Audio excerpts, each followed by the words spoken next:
O Grande Conflito. Versão original. Ellen White.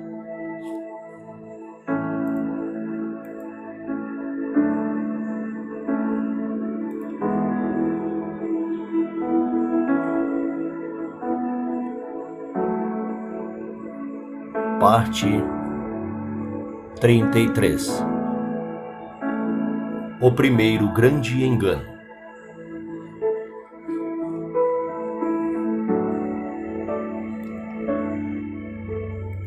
No tempo mais remoto da história do homem, Satanás iniciou seus esforços para enganar nossa raça. Ele, que havia incitado a rebelião no céu, desejou levar os habitantes da terra a se unir com ele em sua luta contra o governo de Deus. Adão e Eva haviam sido perfeitamente felizes em obediência à lei de Deus. E este fato era um testemunho constante contra a afirmação que Satanás havia feito no céu, de que a lei de Deus era opressiva e contrária ao bem de suas criaturas. E além disso, a inveja de Satanás se despertou ao ver a lindíssima morada preparada para o casal sem pecado.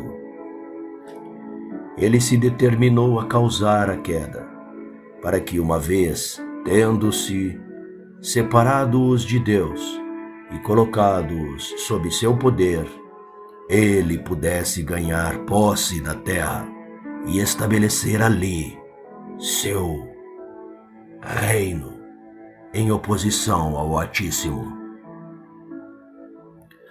Tivesse Satanás se revelado em seu verdadeiro caráter, haveria sido repelido no mesmo instante, pois Adão e Eva haviam sido prevenidos contra este perigo, contra este perigoso inimigo.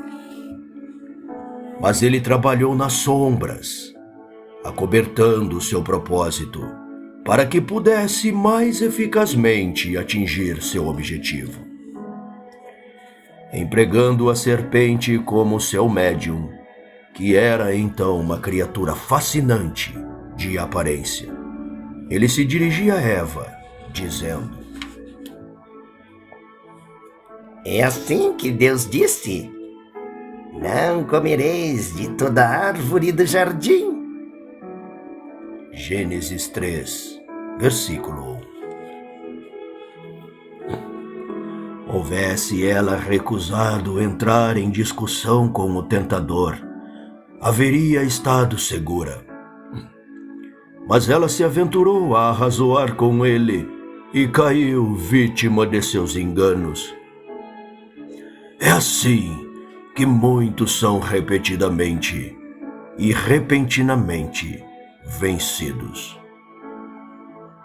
Eles duvidam e argumentam com respeito aos requisitos de Deus.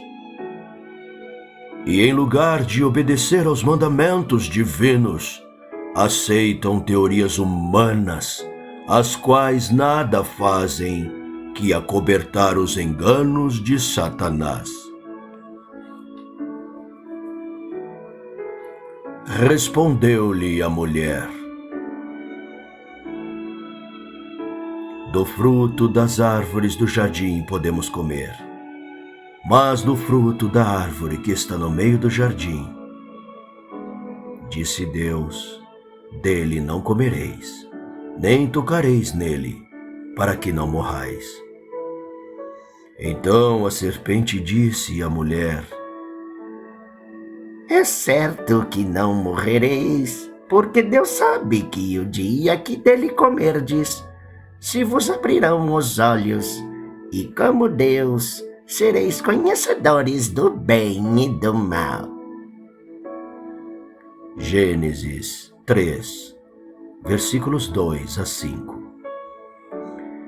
Ele declarou que eles se tornariam como Deus, possuidor maior da sabedoria. dele e que seriam capazes de entrar em um estado superior de existência. Eva cedeu à tentação e, através de sua influência, Adão foi induzido a pecar. Eles aceitaram as palavras da serpente, de que Deus não quis dizer o que realmente tinha dito. Desconfiaram do seu Criador e imaginaram que ele estava restringindo sua liberdade e que eles poderiam obter grande sabedoria e exaltação pela transgressão de sua lei. Mas qual Adão, depois de seu pecado, viu ser o sentido das palavras: no dia em que dela comereis, certamente morrerás. Viu significarem elas, como Satanás o havia levado a crer, que ele estava para ser conduzido para um estado mais exaltado de existência. Então certamente haveria grande bem para ser ganho com a transgressão, e Satanás seria provado ser um benfeitor da raça. Mas Adão comprovou que não era esse o sentido da declaração divina, que Deus declarou que, como uma personalidade pelo seu pecado, o homem deveria retornar para o solo de onde foi tomado. Tu és pó, e ao pó tornarás.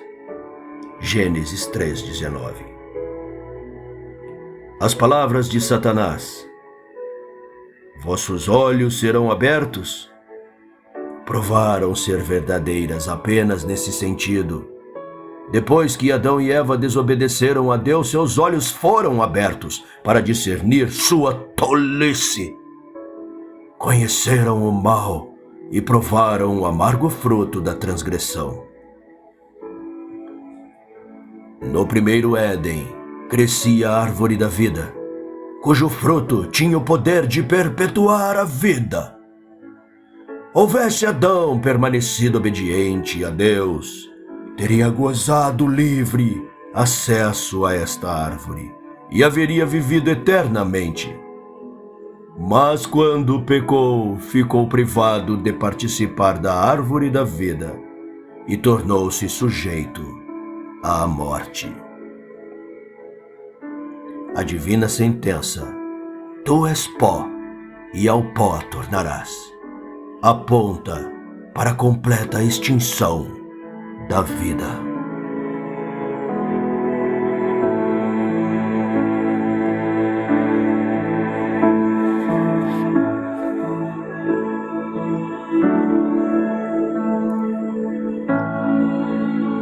A imortalidade prometida ao homem sobre a condição de obediência foi perdida pela transgressão.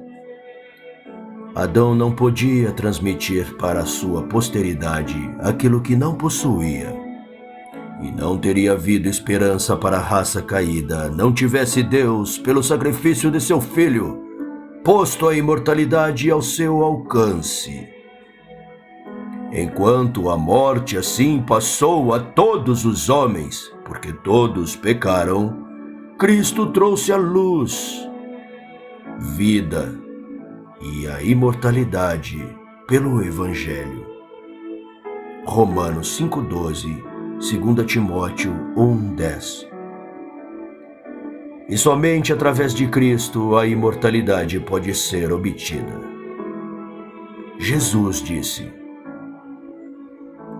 quem crê no Filho tem a vida eterna. O que todavia se mantém rebelde contra o Filho não verá a vida.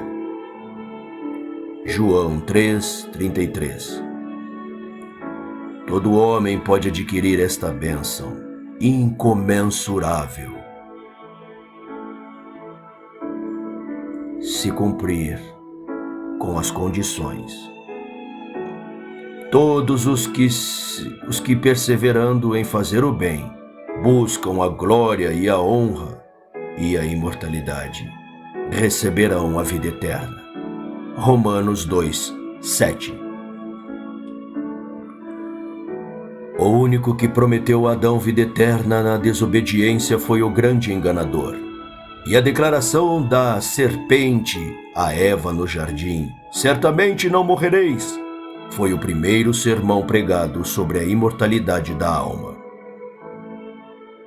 É esta mesma declaração, fundada unicamente sobre a autoridade de Satanás, que tem ecoado dos púlpitos da cristandade, e é recebida pela maioria da humanidade tão prontamente como recebida por nossos primeiros pais. A sentença divina: a alma que pecar esta morrerá. Ezequiel 18:20. É dado o seguinte sentido: a alma que pecar, essa não morrerá, mas viverá eternamente. Não podemos senão admirar a estranha obstinação a qual rendem homens tão incrédulos com respeito às palavras de Satanás, e tão incrédulos em consideração para com as palavras de Deus.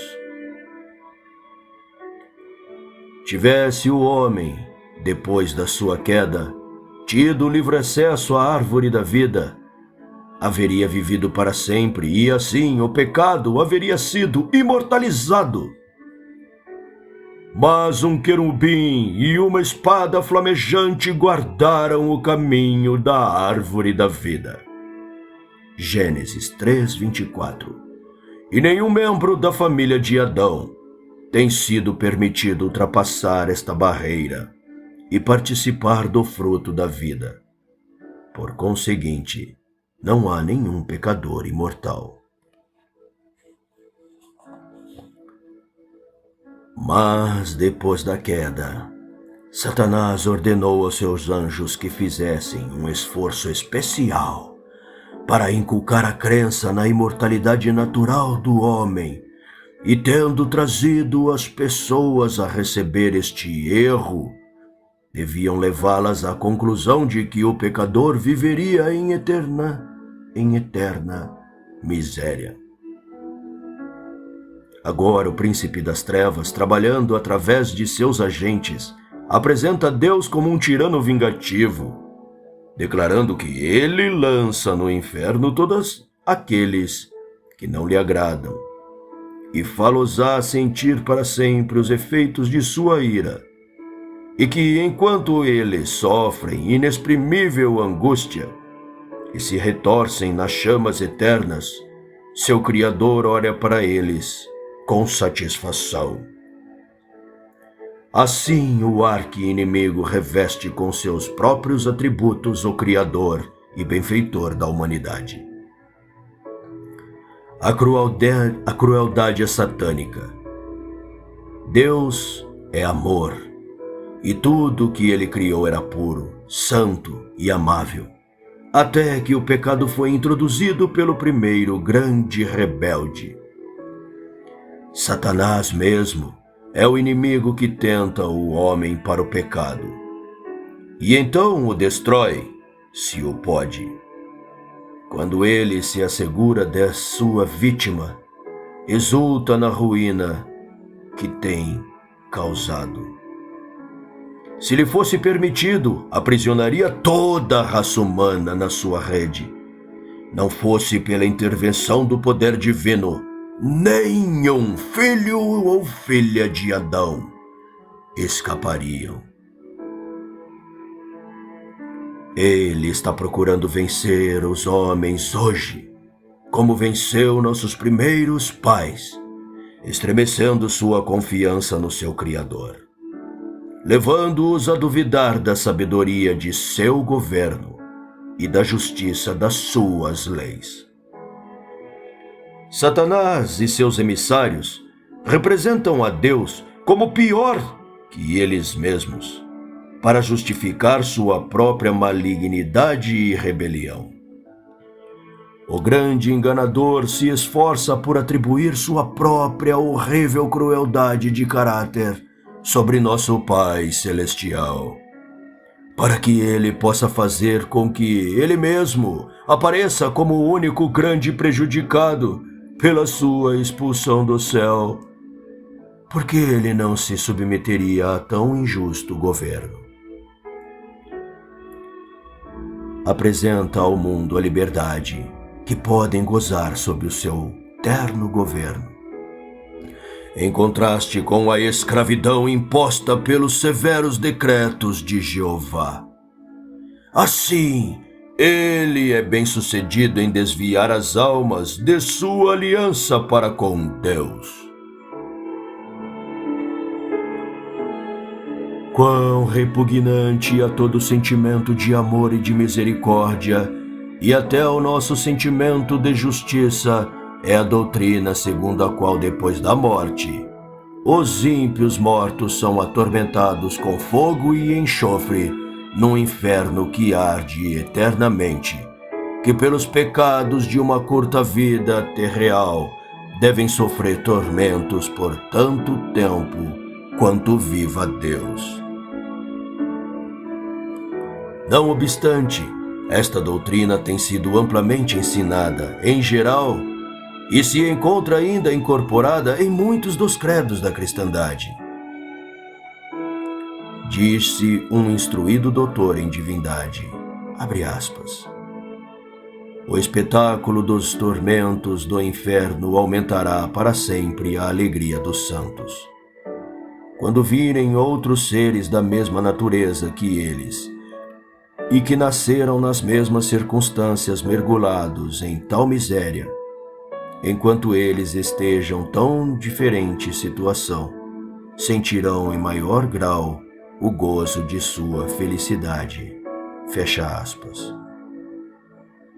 Outro usou as seguintes palavras, abre aspas, enquanto o decreto de reprovação é eternamente executado nos objetos da ira, a fumaça de seus tormentos estará eternamente subindo à vista dos que são objetos da misericórdia, que em lugar de compadecer daqueles, exclamarão, Amém, Aleluia, adorai ao Senhor.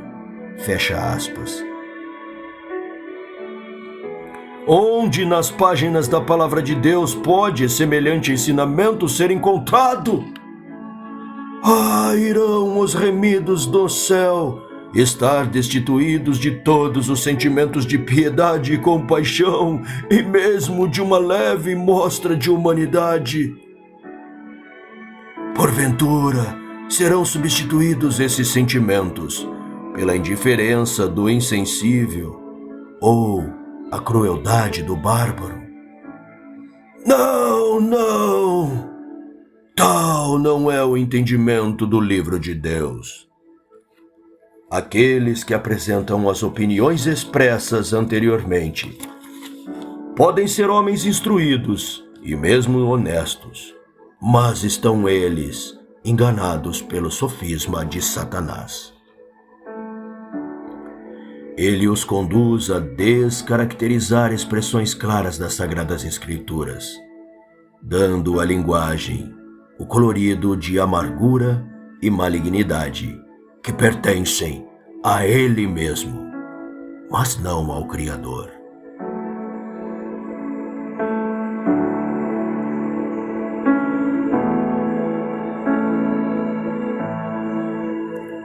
Tão certo como eu vivo, diz o Senhor, não tenho prazer na morte do perverso, mas em que o perverso se converta do seu caminho e viva. Convertei-vos, convertei-vos dos vossos maus caminhos, pois porque haveis de morrer, ó casa de Israel. Ezequiel 33:11. O que Deus ganharia, caso admitíssemos que Ele se deleita em testemunhar incessantes torturas, que se alegra com os gemidos, gritos de dor e imprecações das criaturas sofredoras que Ele mantém nas chamas do inferno? Podem estes honrendos sons ser música aos ouvidos do infinito amor? É alegado que a inflição de miséria sem fim sobre os ímpios deveria mostrar o ódio de Deus ao pecado como um mal que é arruinante para a paz e a ordem do universo. Oh, horrível blasfêmia! Como se o ódio que Deus tem do pecado fosse a razão pela qual ele perpetua o pecado. Pois, de acordo com os ensinamentos desses teólogos, a tortura continuada sem esperança de misericórdia enlouquece suas desgraças e suas vítimas. E ao manifestarem eles sua ira com maldições e blasfêmias, aumentam sua carga de culpa. A glória de Deus não é assinalada desta maneira, por perpetuar e aumentar o pecado continuamente, através das eras sem fim.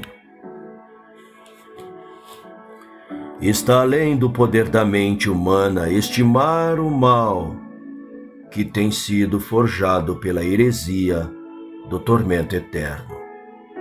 A religião da Bíblia, cheia de amor e de bondade, e abundando em compaixão, é escurecida pela superstição e revestida com terror.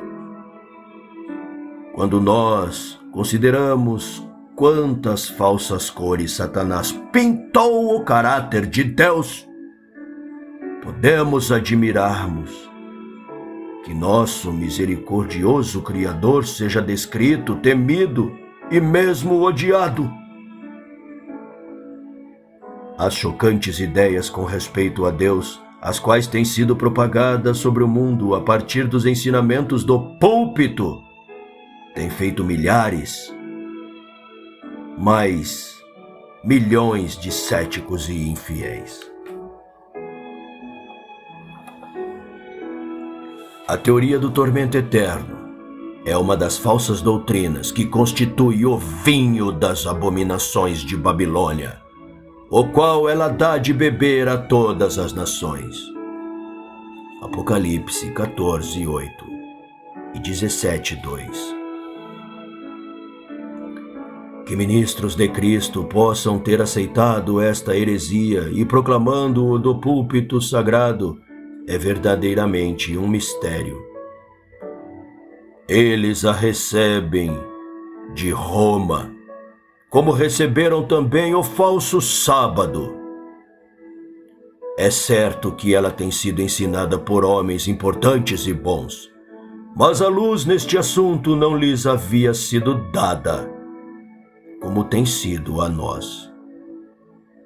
Eles eram responsáveis somente pela luz a qual brilhou no seu tempo.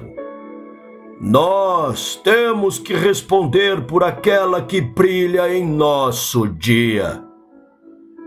Se nos afastarmos do testemunho da palavra de Deus e aceitamos falsas doutrinas porque nossos pais as ensinaram, caímos sob a condenação pronunciada sobre a Babilônia.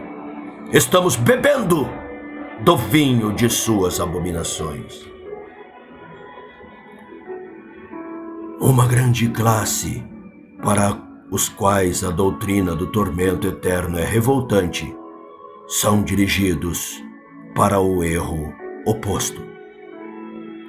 Eles veem que as Escrituras representam Deus como um ser de amor e compaixão, e eles não podem crer que Ele entregaria suas criaturas às chamas de um inferno queimando eternamente. Mas, abraçando a crença de que a alma é naturalmente imortal, eles não veem outra alternativa senão concluir que toda a humanidade será finalmente salva. Muitos consideram as ameaças da Bíblia como destinadas tão somente a amedrontar os homens para que obedeçam, e não como devendo se cumprir literalmente. Assim, o pecador pode viver em prazeres egoístas, desconsiderando os requerimentos de Deus e ainda esperando ser finalmente recebido em seu favor. Tal doutrina, presumindo da misericórdia de Deus, mas ignorando sua justiça, agrada o coração carnal e encoraja os ímpios em sua iniquidade. Para mostrar como os que creem na salvação universal torcem o sentido das Escrituras para sustentar seus dogmas destruidores de almas, basta citar suas próprias declarações. No funeral de um jovem ateu que foi morto instantaneamente por um acidente, o ministro universalista selecionou como seu texto a declaração da Escritura concernente a Davi. Abre aspas. Já se tinha consolado acerca de Amon, que era morto. Fecha aspas. 2 Samuel 13:39. Disse o orador: eu sou frequentemente interrogado sobre qual será a sorte daqueles que deixam o mundo em pecado, morrendo talvez em estado de embriaguez, ou que morrem com as manchas ensanguentadas do crime nas mãos lavadas de suas roupas, ou morrem como este jovem morreu, nunca tendo feito profissão ou tendo obtido uma experiência de religião. Nos contentamos com as Escrituras. Sua resposta resolverá o tremendo problema. Amnon era extremamente pecador, e ele era impenitente, se embriagou, e enquanto bêbado foi morto. Davi era um profeta de Deus, devia saber se Amnon estaria bem ou mal no mundo por vir. Quais foram as expressões do seu coração? A alma do rei Davi desejou ver Absalão, porque estava consolado com respeito de Amnon, vendo que ele estava morto. O que devemos deduzir dessas palavras? Acaso não é que o sofrimento sem fim não formavam parte de sua crença religiosa? Assim nós o entendemos, e aqui encontramos um triunfante argumento em apoio da hipótese mais agradável, mais iluminada e mais benevolente da última pureza e paz universal. Ele estava consolado, vendo que seu filho era morto. E por quê? Porque, pelo olho da profecia, ele podia olhar adiante o glorioso futuro e ver aquele filho muito longe de todas as tentações, liberto do cativeiro e purificado das corrupções do pecado. E depois de haver sido suficientemente purificado e iluminado, admitido à assembleia de espíritos elevados e felizes. Seu único conforto era que, sendo removido do presente estado de pecado e sofrimento, seu amado filho havia ido para onde os mais sublimes sopros do Santo Espírito seriam derramados sobre sua escurecida alma, onde sua mente seria aberta para a sabedoria do céu e as doces êxtases do amor imortal, e assim seria preparado com uma natureza santificada para gozar do descanso e a comunhão da herança eterna.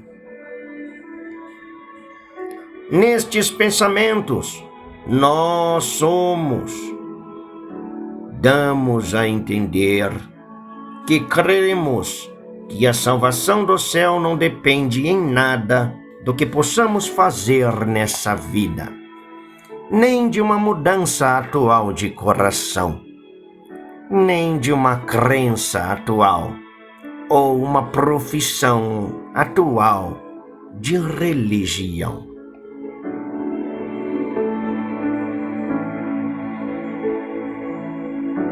Assim, o professo ministro de Cristo reitera a mentira dita pela serpente no Éden.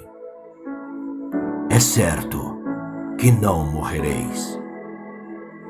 No dia que comeres dele, vossos olhos se abrirão e sereis como Deus. Ele declara que os mais vis dos pecados, o homicida, o ladrão e o adúltero, serão preparados depois da morte para entrar na glória imortal. De onde tira suas conclusões este pervertor das sagradas escrituras? De uma simples sentença expressando a submissão de Davi à dispensação da providência. Sua alma desejou ver Absalão, porque estava consolado com respeito a Amnon, que era morto. A agudeza deste pesar havia sido abrandada com o tempo, e seus pensamentos se voltaram da morte para o filho, auto-banido pelo medo da justa punição por seu crime. É isso uma evidência de que o incestuoso, ébrio Amnon, ao morrer, foi levado imediatamente para a morada e bem-aventurança, para ser purificado e preparado ali para a sociedade dos anjos imaculados. Fábula agradável, por certo, muito apropriada para satisfazer o coração carnal. É a própria doutrina de Satanás e produz seu resultado efetivamente. Surpreender-nos-íamos que com tal instrução a iniquidade abunde. A conduta adotada por este falso mestre ilustra a de muitos outros. Poucas palavras nas Escrituras são separadas de seu contexto, as quais iriam em muitos casos mostrar que significam exatamente o contrário da interpretação dadas a elas. Essas passagens desconexas são pervertidas e usadas na prova de doutrinas que não têm nenhum fundamento na palavra de Deus. O testemunho citado como evidência de que o ébrio Amnon está no céu é uma mera inferência, diretamente contradita pela clara e positiva declaração das Escrituras de que nenhum bêbado herdará o reino de Deus. 1 Coríntios 6:10. É assim que os duvidosos e incrédulos e céticos convertem a verdade em uma mentira. E multidões têm sido enganadas pelo seu sofisma e embaladas para dormir no berço da segurança carnal.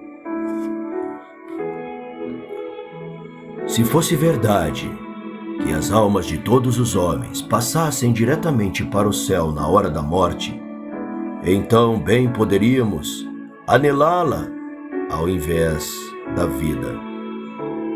Muitos têm sido conduzidos por esta crença e por fim à sua existência. Quando sobrecarregado com problema, perplexidade, desapontamento, parece algo fácil quebrar o delicado fio da vida e lançar-se na bem-aventurança do mundo eterno. Deus deu em sua palavra a evidência decisiva que ele irá punir os transgressores de sua lei, os que se lisonjeiam a si mesmos, de que ele é muito misericordioso para executar justiça sobre o pecador. Tem somente que olhar para a cruz do Calvário. A morte do Imaculado Filho de Deus testifica que o salário do pecado é a morte. Romanos 6, 23. Que cada violação da lei de Deus deve receber por justa retribuição. Cristo, o Imaculado, tornou-se pecado pelo homem. Ele carregou a culpa da transgressão e o encobrimento da face de seu Pai, o seu coração ser partido e a sua vida aniquilada. E este sacrifício foi feito para que os pecadores pudessem ser redimidos. De nenhuma outra maneira poderia o homem ser liberto da penalidade do pecado. Toda alma que se negue a tornar-se participante da expiação conseguida a tal preço, deve carregar em sua própria pessoa a culpa e a punição pela transgressão.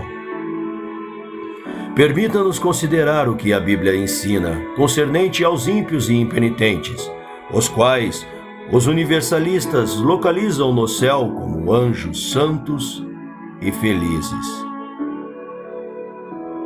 A quem tem sede darei de graça da fonte da água da vida. Apocalipse 21:6. Esta promessa é só para aqueles que têm sede. Ninguém, exceto aqueles que sentem a necessidade da água da vida e que a buscam com perda de todas as outras coisas, receberá. O vencedor herdará estas coisas, e ele lhe será seu Deus, e ele lhe será seu filho. Apocalipse 21:7.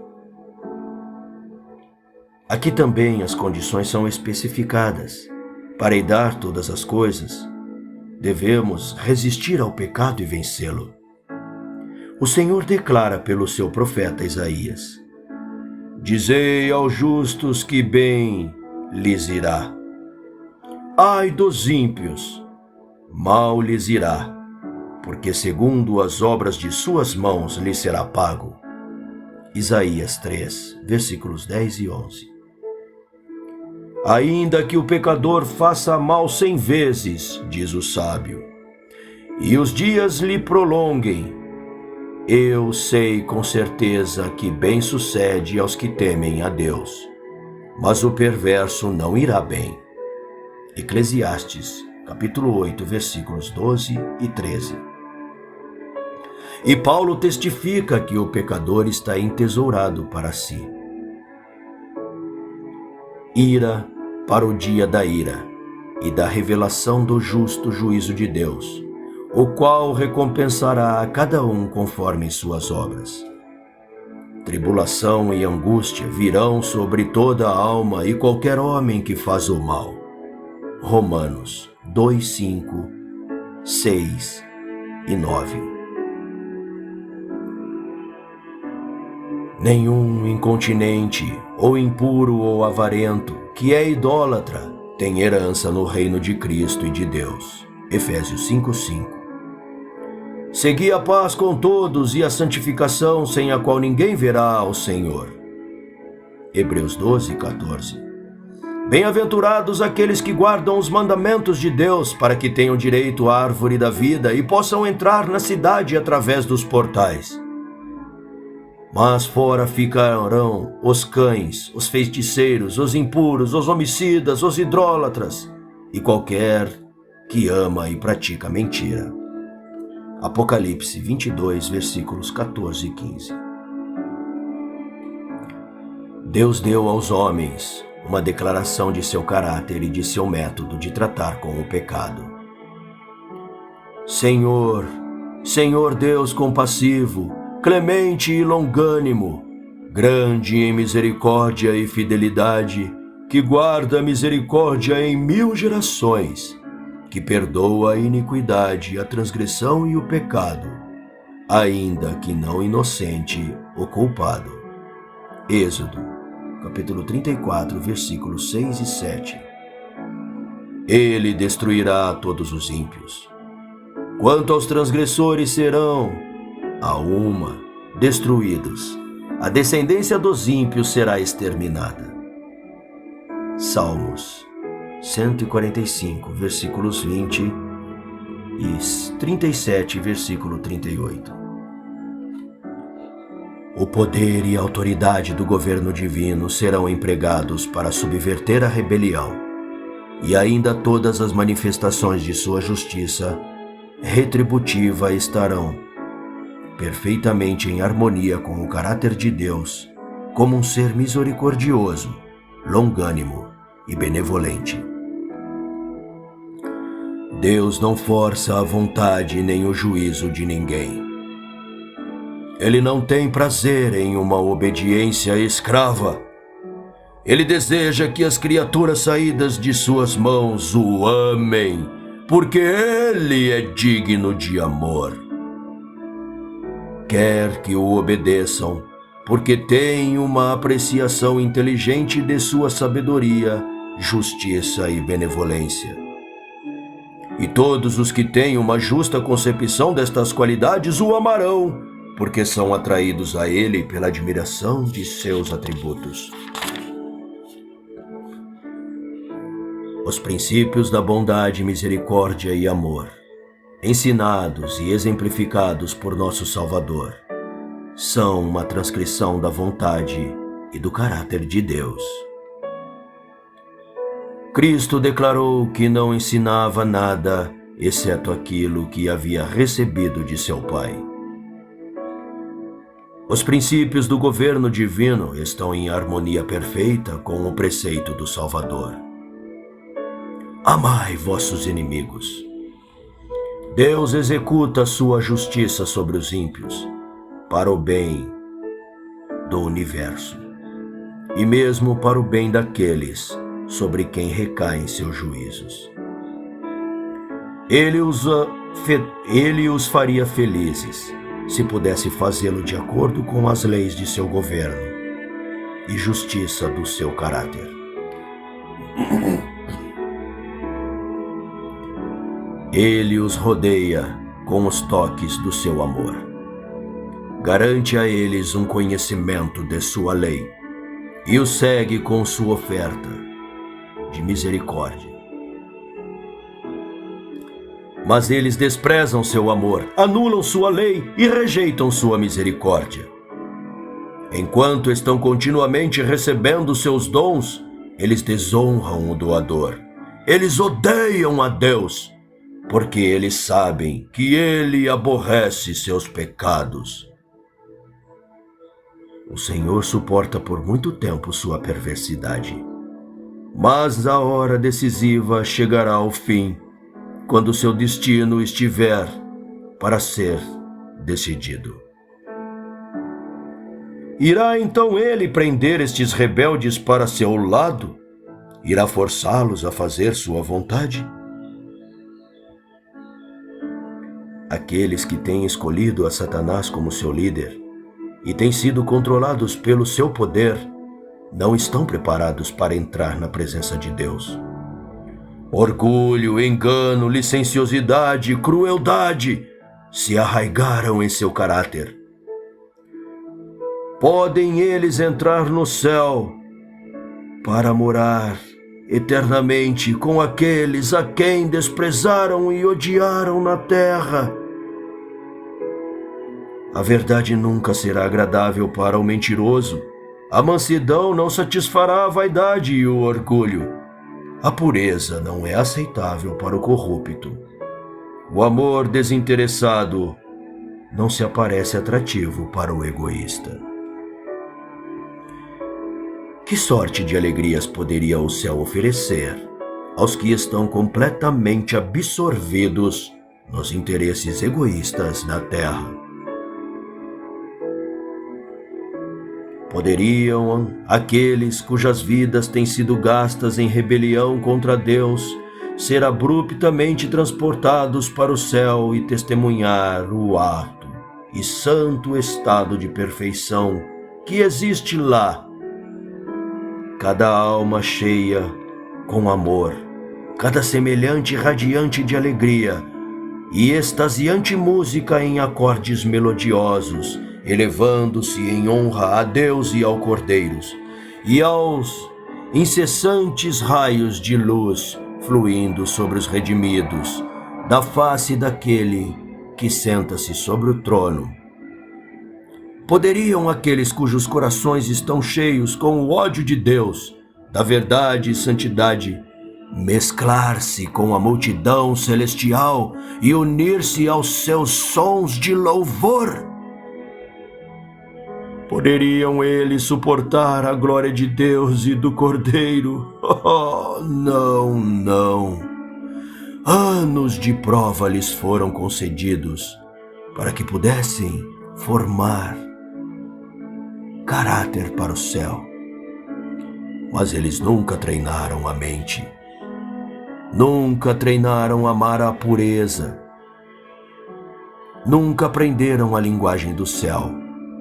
E agora é demasiadamente tarde.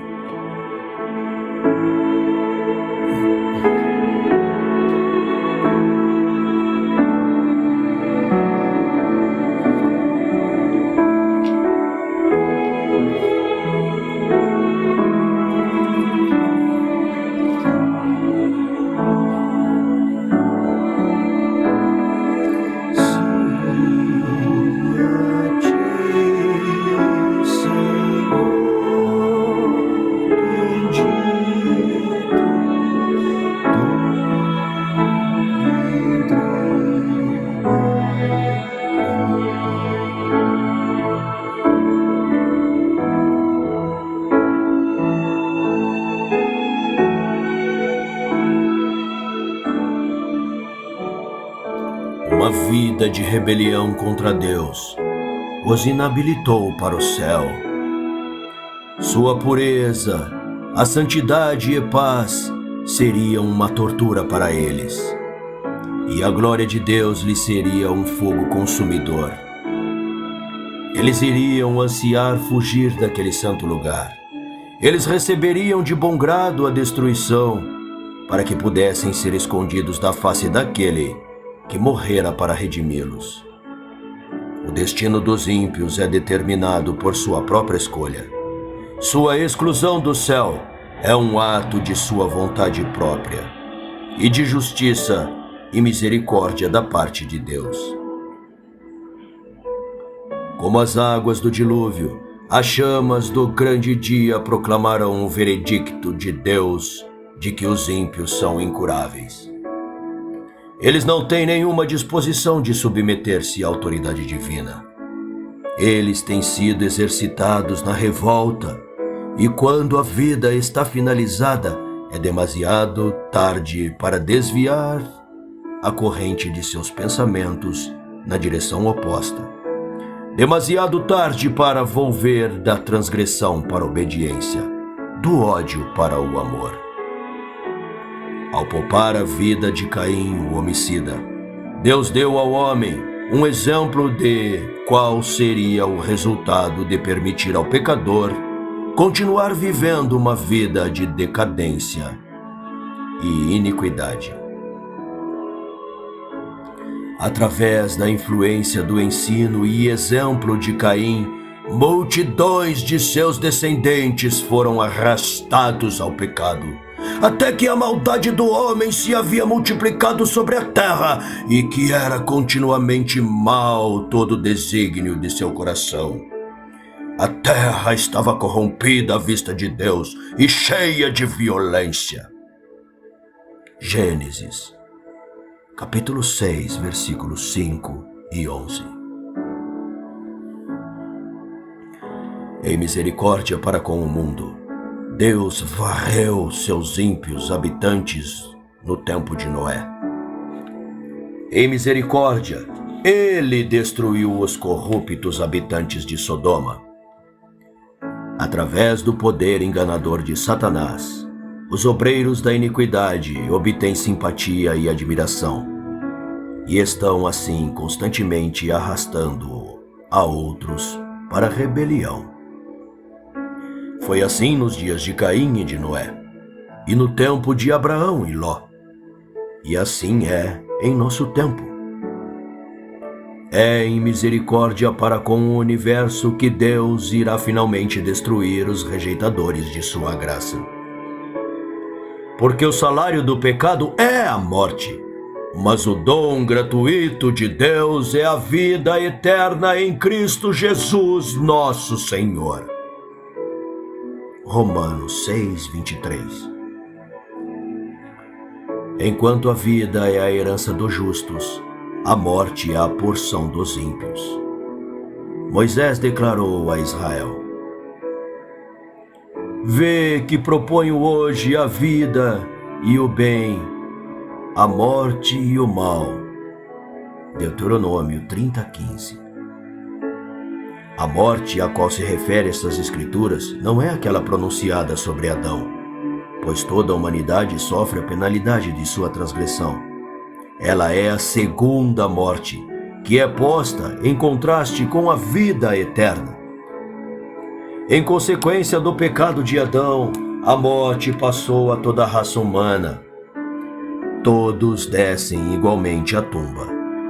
E através das provisões do plano da salvação, todos estão para serem trazidos para fora das suas sepulturas. Haverá ressurreição, tanto de justos como de ímpios. Atos 24:15. Porque assim como em Adão todos morrem, assim também todos serão vivificados por Cristo. 1 Coríntios 15:22. Mas é feita uma distinção entre as duas classes que serão ressuscitadas.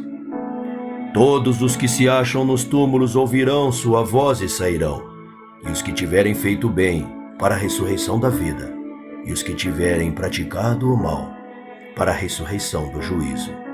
João 5:28 e 29. Aqueles que forem tidos por dignos de ressurreição da vida são abençoados e santos. Sobre esses, a segunda morte não tem poder. Apocalipse 20:6. Mas aqueles que não têm, através de arrependimento e fé, assegurado perdão, devem receber a penalidade da transgressão, o salário do pecado.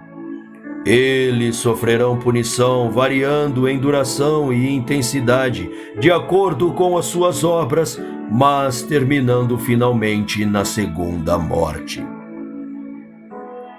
Como, em conformidade com sua justiça e sua misericórdia, é impossível a Deus salvar ao pecador os seus pecados, o priva da existência, qual suas transgressões já tinham comprometido, e da qual se tem mostrado ele mesmo indigno. Diz um inspirado escritor, abre aspas, mais um pouco de tempo e já não existirá o ímpio. Procurarás o seu lugar e não o acharás. Fecha aspas. Salmo 37:10. E outro declara, serão como se nunca tivessem sido. Obadias 16. Cobertos com infâmia, caem eles em desesperado, eterno esquecimento. Assim será posto um fim ao pecado, com toda maldição e ruína, as quais têm resultado dele. Diz o salmista, destróis o ímpio para todo sempre, lhes apaga o nome. Quanto aos inimigos, estão consumados, suas ruínas são perpétuas. Salmos 9, versículos 5 e 6. João, no Apocalipse, olhando à frente para a eternidade, ouve uma antífona universal de louvor, não perturbada por nenhuma nota de desarmonia. Todas as escrituras no céu e na terra foram ouvidas rendendo glória a Deus. Apocalipse 5:13. Não haverão então almas perdidas para blasfemar a Deus, retorcendo-se em um tormento sem fim. Não haverão seres retorcendo-se no inferno, unindo seus gritos com os cantos dos eleitos.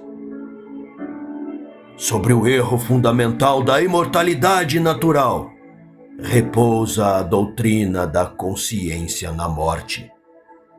Uma doutrina que, como a do tormento eterno, é oposta aos ensinamentos das Escrituras, aos ditames da razão e aos sentimentos da humanidade. De acordo com a crença popular, os redimidos no céu estão inteirados de tudo o que acontece na terra, e especialmente com as vidas dos amigos que eles deixaram para trás.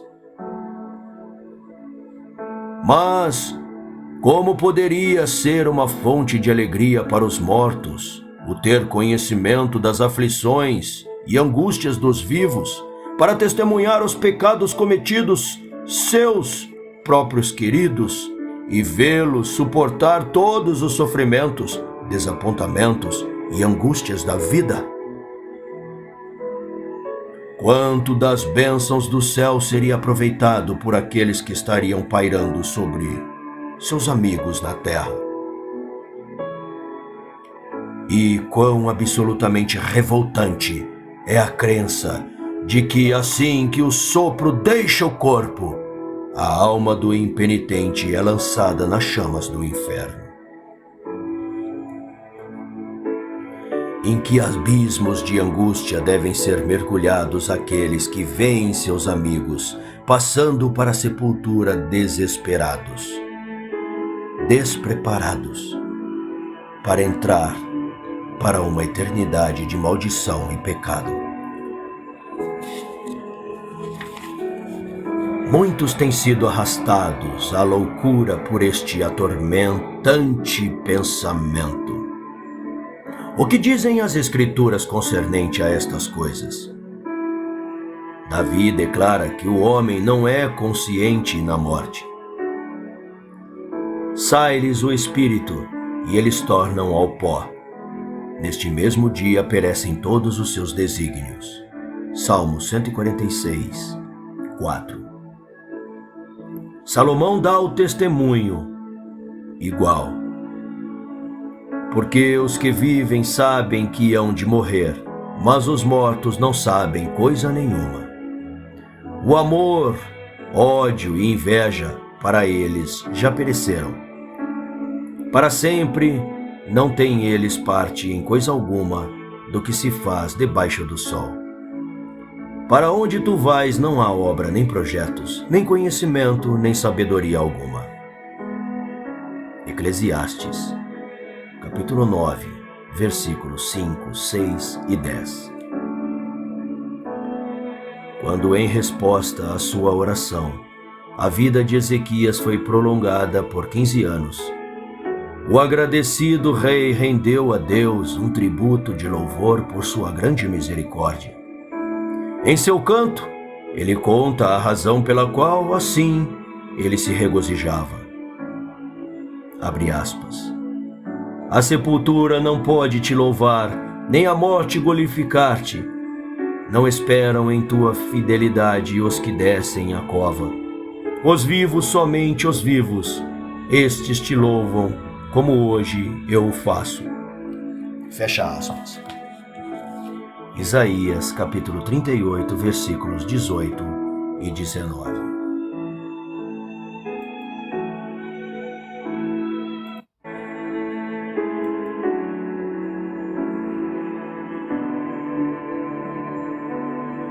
A teologia popular apresenta os justos mortos como estando no céu, tendo entrado na bem-aventurança e louvando a Deus com língua imortal.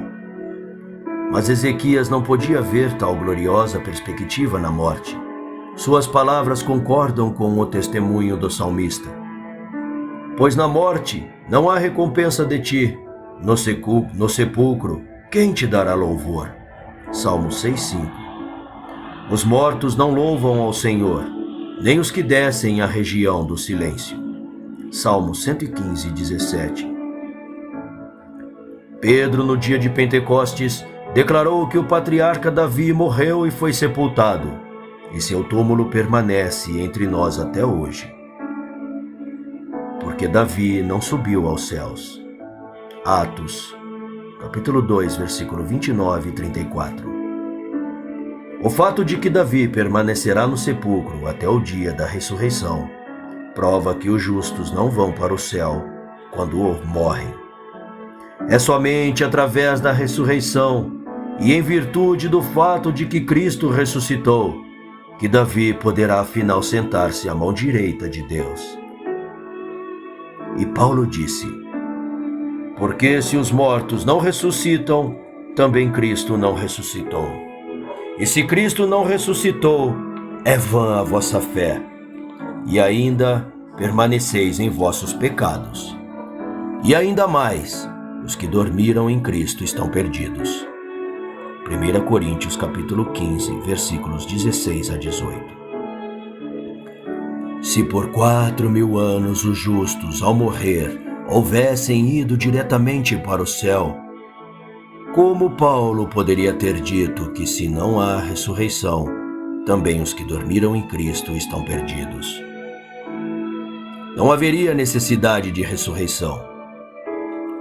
O Martin Tyndale, defendendo a doutrina de que os mortos dormem, declarou: vocês, ao colocar eles, almas falecidas no céu, inferno e purgatório, destroem o argumento no qual Cristo e Paulo provam a ressurreição. Se as almas estão no céu, digam-me, por que eles não estão em tão boas condições quanto os anjos estão? E então, que motivação haveria para a ressurreição? É um fato incontestável que a esperança da bem-aventurança imortal na morte tem levado a se alastrar a negligência da doutrina bíblica da ressurreição. Esta tendência foi apontada pelo Dr. Adam Clarke, o qual, cedo no presente século, disse: a doutrina da ressurreição parece ter sido considerada de muito maior consequência entre os primitivos cristãos do que é agora. Como pode ser isso? Os apóstolos estavam continuamente insistindo nela, e através dela, incitando os seguidores de Deus à diligência, obediência e ânimo. E os seus sucessores no presente dia raramente a mencionam. Tal como os apóstolos pregaram, os primitivos cristãos creram, e tal como nós pregamos, nossos ouvintes creem.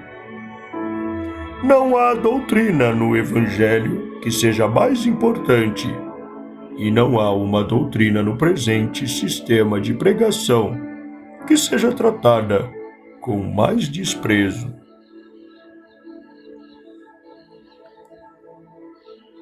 Isto tem continuado, até que a gloriosa verdade da ressurreição tem sido quase que completamente obscurecida e perdida de vista pelo mundo cristão.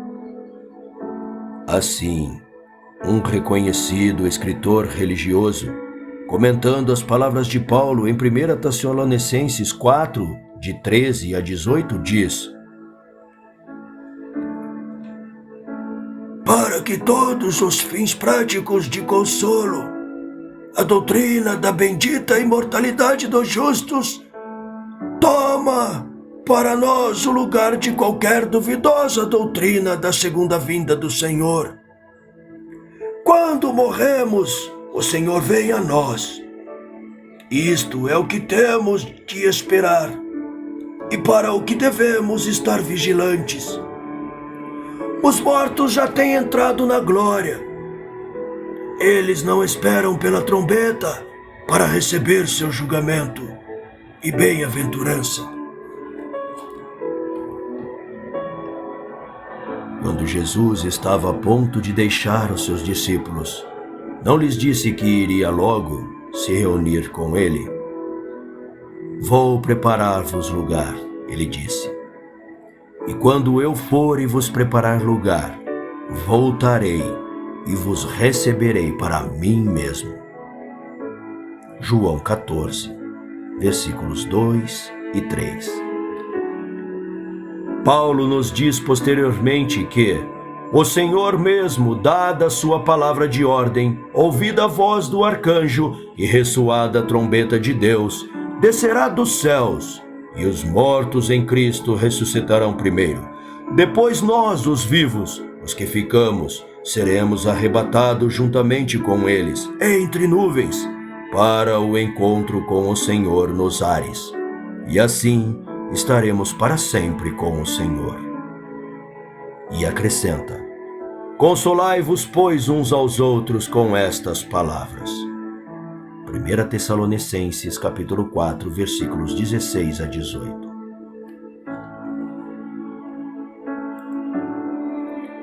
Quão grande é o contraste entre estas palavras de conforto e as dos ministros universalistas citadas anteriormente. Este último consolava os amigos enlutados com a segurança de que, por mais pecaminoso que houvesse sido o falecido, após haver exalado o seu último suspiro, seria recebido entre anjos. Paulo dirige a seus irmãos para a futura vinda do Salvador, de Cristo, quando as correntes serão quebradas e os mortos em Cristo serão ressuscitados para a vida eterna. Antes de entrarem na mansão dos bem-aventurados, seus casos devem ser investigados, e seu dever e seus atos passam em revista ante Deus. Todos devem ser julgados de acordo com as coisas escritas nos livros e ser recompensados segundo hajam sido suas obras. Este juízo não é realizado no momento da morte. Note as palavras de Paulo. Porquanto estabeleceu um dia em que há de julgar o mundo com justiça, por meio de um varão que destinou e acreditou diante de todos, ressuscitando-o dentre os mortos. Atos 17:31.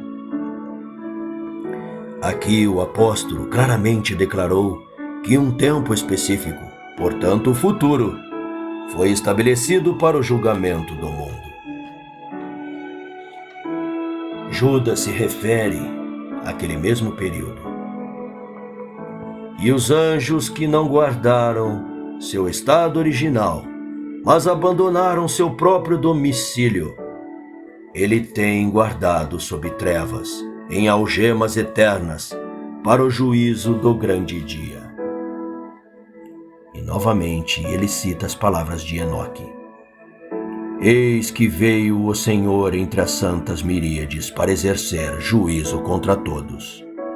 Judas, versículos 6, 14 e 15. João declara que viu os mortos, os grandes e os pequenos, postos em pé diante do trono. Então se abriram os livros, e os mortos foram julgados segundo suas obras, conforme o que se achava escrito nos livros. Apocalipse 20, 12. Mas se os mortos estão gozando as bênçãos do céu ou retorcendo-se nas chamas do inferno, qual a necessidade de um julgamento futuro?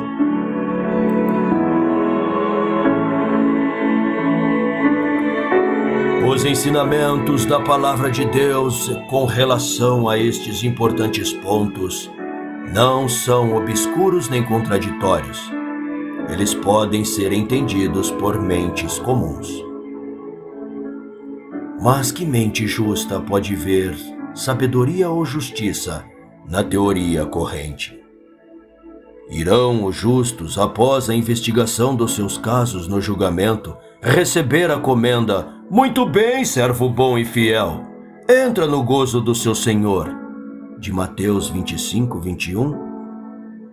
Quando já estiverem habitando com ele em sua presença, talvez longas eras, serão os ímpios chamados do lugar de tormento para receber a sentença do juiz de toda a terra: apartai-vos de mim, malditos, ao fogo do inferno, de Mateus 25, 41.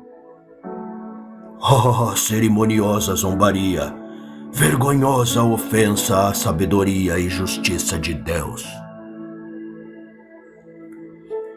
A teoria da imortalidade da alma foi uma daquelas falsas doutrinas que Roma, emprestando do paganismo, incorporou na religião do cristianismo. Martinho Lutero a classificou entre as inumeráveis fábulas dos vis decretos romanos. Comentando as palavras de Salomão em Eclesiastes, de que os mortos não sabem nada, o reformador disse: outra prova de que os mortos são insensíveis. Salomão pensa, portanto, que os mortos estão em geral dormindo e não pensam em nada. Eles descansam, não contando dias ou anos, mas quando acordados, parecerá a eles como se tivessem dormido quase que um momento. Em nenhuma passagem das Sagradas Escrituras é encontrada a declaração de que os justos vão para a sua recompensa ou os ímpios para o seu castigo e momento de morte. Os patriarcas e os profetas nos deixaram tal segurança. Cristo e seus apóstolos não fizeram a menor menção a isto.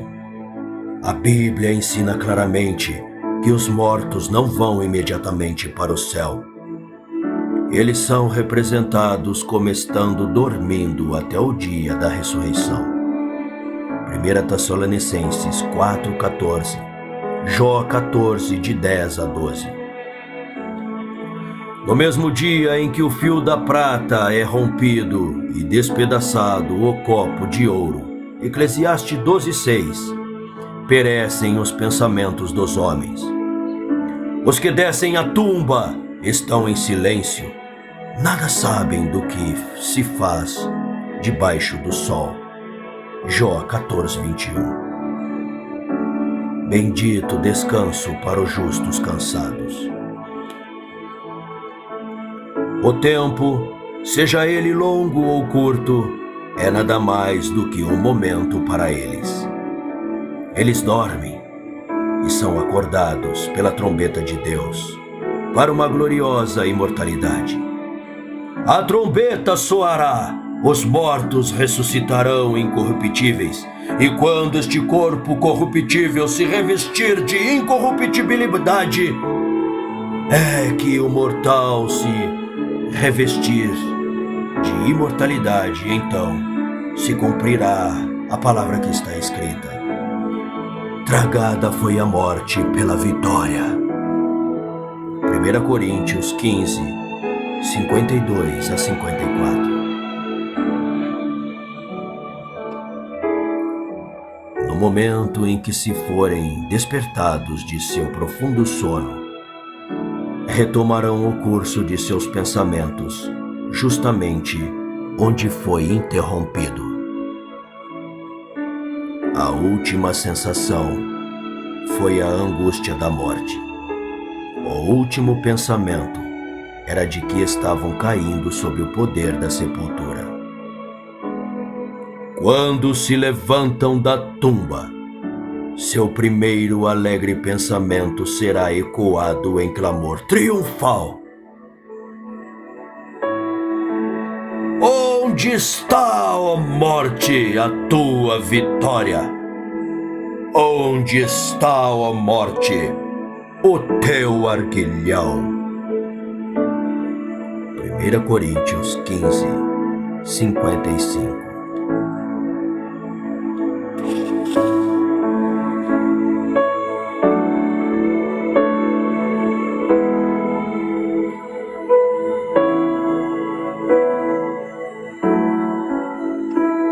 Fim do capítulo. Obrigado por ouvir. Se gostou, deixa o like e compartilhe em suas redes sociais. Te espero na próxima leitura. Shalom.